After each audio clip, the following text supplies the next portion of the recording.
Байгаль орчны салбарын хууль, эрх зүйн шинжилэл. Энэ салбарын тулгамдсан асуудал, цаашдын хөгжлийн чиг хандлага, шинжлэх ухаанд суурилсан ойжуулалт ба байгаль орчин, ойн салбарын хүний нөөцийн хөгжүүлэлт, ойн салбарын технологи, инновацийн шийдэл, ногоон санхүүжилт таны боломж сэдвээр илтгэл өрнүүлж, хилэлцэн, ойн салбарын үндэсний чуулганы нэгдсэн хуралдаан төрийн ордонд боллоо. Монгол улсын ерөнхийлөгчийн ивэл дор байгаль орчин аялал жуулчлалын яамнаас зохион байгуулсан энэхүү хуралдааныг Монгол улсын ерөнхийлөгч Хүрэлцүүх нээн үг хэлж тэрбум мод үндэсний хөдөлгөөний хүрээнд мянган сургагч багш бэлтгэхийг мэдгдлээ. Тэрбум мод үндэсний хөдөлгөөнийг хэрэгжүүлэх хүрээнд ойн салбарын төрийн захиргааны байгууллагыг байгуулах, ойн ангиудыг ангиллын харьяанд нэгтгэн босоод бүтэц тогтолцоотой болгох, шат чадны ойн байгууллагыг мэргэжлийн хүнээр удирдуулах, хот суурин газрын ногоон байгууламжийн хуулийн стандартыг шинжлэх, ойн салбарын эрх зүйн орчин боловсронгүй болгох, Монгол орны байгалийн бүс дүүр болгонд тохирсон ойн модыг тарж ургуулах, арчлах хамгаалалттай холбоотой үйл ажиллагааны төлөвлөгөө, мод тарих арга аргачлал, технологийн нэгдсэн зөвлөмж, үйл ажиллагааны нэгдмэл ойлголт, нэгдсэн стандарт зэргийг ойн салбарын мэргэжилтнүүд, эрдэмтэд судлаачдтай хамтран шинжлэх ухаанчаар боловсруулж, зохих шийдвэрийг гарган цаг алдалгүй хурдтай ажиллах зайлшгүй шаардлагатай байна. Аливаа салбарын мэргэжлийн чадварлаг болсон хүчний нөөц бол тухайн салбарын хөгжлийн хөдөлгөх гол хүч нь болдог. Гол хүч.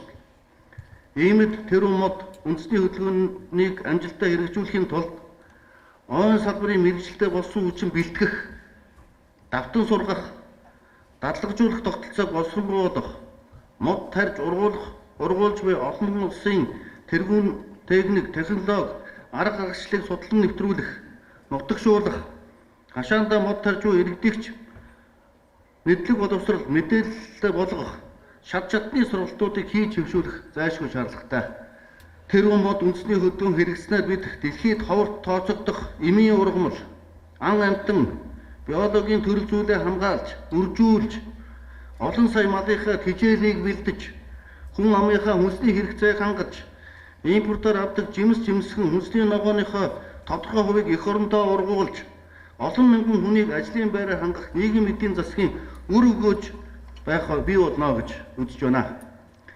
Түүнээс гадна ой ургамлын генийн сан байгуулах, ховор болон эмийн чанартай ургамлын бүтээгдэхүүн, нагсны давирхаа, шилмүүсний ханд, хушны самар, самрын тос, гоо сайхны бүтээгдэхүүн зэрэг нэмгэн өртөг шингээсэн уул уурхайн бус экспортын бүтээгдэхүүн нийт төрлийг нэмэгдүүлэх олон эерэг үр дагаврыг бий болгох бүрэн боломжтой. Мөн үеэр чуулганд Монгол улсын ерөнхий сайд оюун эрдэнэ оролцож, ойчид ойн салбарын ажилтан эрдэмтэд судлаачдын дэвшүүлсэн санаачлагыг хэрэгжүүлэх, судалгааны үр дүн, инновац технологиг үйлдвэрлэлд нэвтрүүлэхэд засгийн газраас онцгойлон дэмжиж ажиллана гэдгээ илэрхийллээ.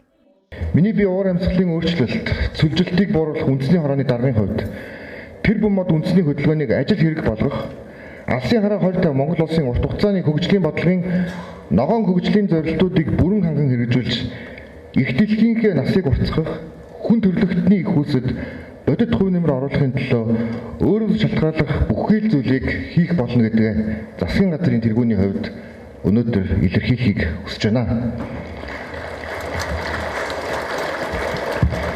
Монгол улсын засгийн газар тэрбум мод үндэсний хөдөлгөөнийг хариуцсан зохион байгуулах, мэргэжлийн удирдлагаар хангах, ойн судалгаа хөгжлийн агентлагийг байгуулахаар шийдвэрлэснийг та бүхэн мэдж байгаа. Сая улсын төсөв батлагдсан 2022 оны 1 сарын 1-ээс эхлэн энэхүү агентлаг одоо үйл ажиллагаа явуулж эхэлнэ гэсэн үг. Нэгүрэлд бид нэр ойн асуудалтай холбоотой төрийн захиргааны төв байгууллагатай болж байна гэж ойлгож байна. Цаашид Монгол улсын засгийн газар хөгжлийн стратеги зорилго үйл ажиллагаанд ногоон шийдлүүдийг эрхэмлсэн техник технологийн дэвшлиг нэвтрүүлэхийн төлөө улс төрийн манлайлал үзүүлж ажиллах болно.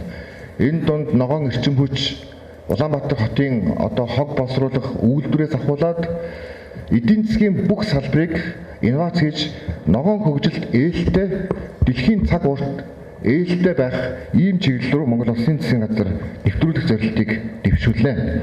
Ойжуулалт нөхөн сэргээлт салбарын хуралдааны үеэр улсын хэмжээнд ойжуулалт ойн нөхөн сэргээлтэд зориулж 2016-аас 2020 онд 10.2 тэрбум төгрөг зарцуулж 14,768.5 га талбайг ойжуулсан талаар мэдээлсэн юм.